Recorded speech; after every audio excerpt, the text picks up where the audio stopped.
So I'm 26 years old, and I am the food and beverage director at the Barclay Hotel in Chicago.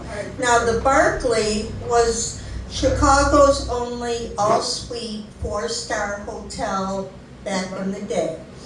The dining room there, which I ran, was the Barclay Club, Chicago's oldest private dining club.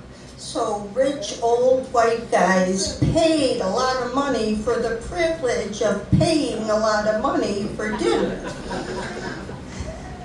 I lived in Lincoln Park in a beautiful condo building, and quite honestly, at 26 years old, I had it all, except an air conditioner. And it was so hot that summer, I finally broke down and bought one. And on the day it was installed, I snuck out of work early, and I turned the temperature as low as it would go. And I turned the fan as high as it would go, and it was minutes before I could see my breath in my room. And I jumped under the blankets, and I was asleep within minutes until the phone rang. And it was somebody from the Barclay Hotel telling me I needed to come in because there was a bomb scare, and the police were taking it very seriously, and all the director level and up had to report in immediately. Now, I'm 67 years old now. If someone called me up and said, could you get out of bed and come to a building that might blow up, I would say no thank you. But back then, I wonder what I was thinking, and it would probably take years of therapy, but I think it has something to do with respect for authority. And I went in and I said to my boss, what would you like me to do? And he said, could you go look for the bomb? I said, yeah. What am I looking for? And he said, well, anything that looks unusual. So he sent me up to the kitchen, since that's where I normally worked, and I looked everywhere for a bomb. But if you have ever been in a commercial kitchen, everything is metal and cold and big and kind of smells like gas.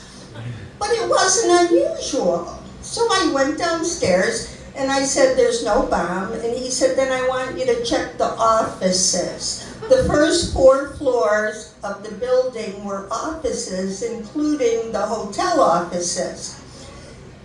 So I go up there, and as soon as the elevator opened, I saw a red Igloo cooler. And it had a lock on it. I'm like, oh my God. If I was going to bring a bomb into a luxury hotel, I would put it in an Igloo cooler. You too? Okay. So I ran downstairs. This was long before cell phones. I ran downstairs. I said, I think I found the bomb. And the boss sent me back upstairs. He didn't go with me. He sent me back with someone from the bomb squad who picked up the cooler and shook it and said, that's not a bomb. And I don't believe it was, because I'm still here to tell the story. So the bomb was supposed to go off at 2 in the morning, and it's getting close to midnight.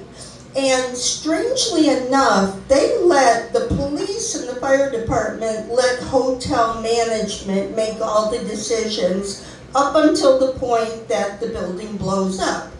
And that's not a good idea, because none of them were trained in bomb management. But finally, around midnight, they decide to evacuate. And they gave all the directors jobs. A lot of the people got to just call up people in the rooms and say, hey, we need you to evacuate. There's nothing to worry about, but don't use the stairs. And one of my favorite people was the director of sales, because her job was to be in the lobby. And as people came down the stairs in their pajamas, they're crabby, they're fussing, she would say, "We are transporting you to the Knickerbocker Hotel, a lovely property east of Michigan Avenue with the same amenities." And I'm like, Jesus, would you just get people out of here? Because the bomb is supposed to go off soon. And what if the guy is on Eastern time or something and I'm in trouble? Now my job, which makes me think they wanted to get a new food and beverage director, was to go to the very top, 28th floor, and knock on the doors in case somebody was there. Now there was 6 rooms per floor. It was pretty small. So I was supposed to tell people who didn't get the call they needed to leave. And now I'm outright scared. So I still go up to 28. I'm knocking on the doors. Knock, knock, knock, knock, knock, knock, knock, knock, knock. Everybody's gone by this point. Knock, knock. And then I'd run down the stairs. Knock, knock, knock, knock, knock, knock, knock. Run down the stairs. Knock, knock, knock, knock, knock, knock. I came to one room. Knock, knock, knock. Some guy who's been drinking since Tuesday opens the door. I said, "Sir, I need you to evacuate." He said, "Ejaculate? What are you talking about?" I was like, "Oh my God, I'm risking my life for you? You're on your own, buddy. Don't use the elevator." So I keep going, knock, knock, knock, knock, knock, knock, knock, knock, knock, knock, knock, knock. Finally, in the end, there was no bomb. There never was a bomb.